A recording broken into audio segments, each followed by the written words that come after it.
आला श्रावण श्रावण, दारी हिरवाईचं तोरण. व्रतवैकल्याचा हा श्रावण गोकुळच्या श्रीखंड आणि बासुंदीने आणखी मधुर करूया.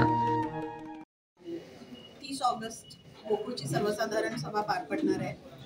त्या अनुषंगाने मी गोकुळच्या जेव्हा ऑडिट रिपोर्ट वाचला आणि अहवाल वाचला तर एक प्रामुख्याने 4 मुद्दे आहेत ज्याच्यावरती आम्ही पूर्णपणे विरोध करणार आहोत किंवा आमचा विरोध आहे. पहिली गोष्ट तर संघाच्या मार्फत पशुवैद्यकीय आणि डेअरी टेक्नॉलॉजी महाविद्यालय स्थापन करण्याचा घाट घालण्यात आलेला आहे. तो घाट कशासाठी घातलाय, कोणाच्या सांगण्यावरनं घातलाय आणि भविष्यात ते महाविद्यालय उभं करून कोणाच्या घशात घालायचं आहे माहिती नाही. पण मला असं वाटतं आपला दुधाचा धंदा आहे, त्याची विक्री घट व्हायला लागलेली आहे.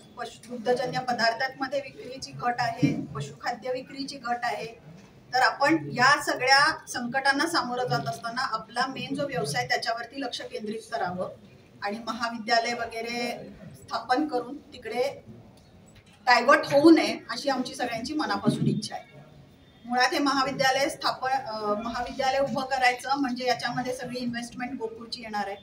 जागेपासून, बिल्डिंग बांधण्यापासून, व्यवस्थापन खर्चापासून सगळी इन्व्हेस्टमेंट गोकुळची येणार आहे. चालवायला मात्र दुसऱ्याला द्यायचं, ही गोष्ट मला पटत नाही.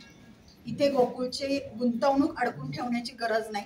त्याच्यापेक्षा हे पैसे जर महाविद्यालय उभं करण्यासाठी जर तुम्ही गोकुळच्या नफ्यातले पैसे वापरत असाल तर माझं तर मत आहे उलट तुम्ही त्या नफ्यातले पैसे जादा दर म्हणून शेतकऱ्याला खाली द्या किंवा महाविद्यालय स्थापन करण्यासाठी आपण शासनाकडे पाठपुरावा करू. शासनामार्फत या महाविद्यालयाची स्थापना होऊ दे आणि तिथे आपल्या दूध उत्पादकांची मुलं ज्यांना भविष्यात वेटेनरी डॉक्टर्स व्हायचं आहे, डेअरीची टेक्नॉलॉजी शिकायची आहे, अशा मुलांना गोकुळ मार्फत स्कॉलरशिप्स देऊ. तर या गोष्टीसाठी माझी कायम त्यांना साथ राहील. पण आता सध्याला महाविद्यालय उभं करून कोणीतरी सांगतंय म्हणून त्यांच्या स्वार्थाखातर महाविद्यालय गोकुळनी उभं करू नये. याच्यामध्ये माझ्या शेतकऱ्यांचे पैसे अडकणार आहेत आणि त्याचा बोजा भविष्यात सभासदांच्या वरती पडणार आहे. ही गोष्ट मला नामंजूर आहे.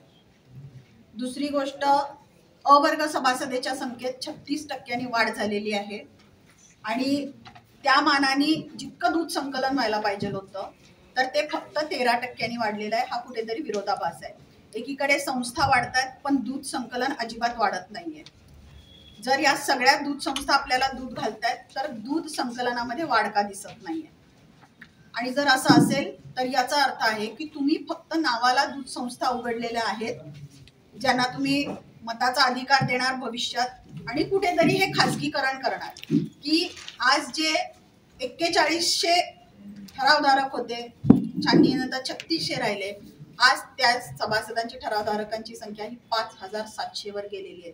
म्हणजे जे मूळचे 3600 आमचे ठरावधारक होते, जे जेन्युइन होते दूध घालणारे, उद्या कुठेतरी त्यांच्या अधिकारावरती गदा येते. भविष्यात त्यांना विचारले जाणार नाही कारण त्यांच्या बरोबरीची मताला संस्था वाढत आहेत, हे लक्षात घ्या.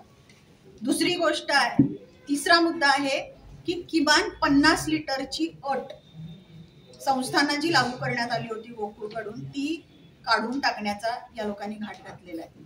ही काढून टाकणं म्हणजे ज्या बोगस संस्था आहेत त्यांना एक अर्थी तुम्ही मतदानाच्या अधिकारासाठी त्यांना तुम्ही आणून तिथे ठेवताय किंवा त्यांना मतदानाचा अधिकार देताय.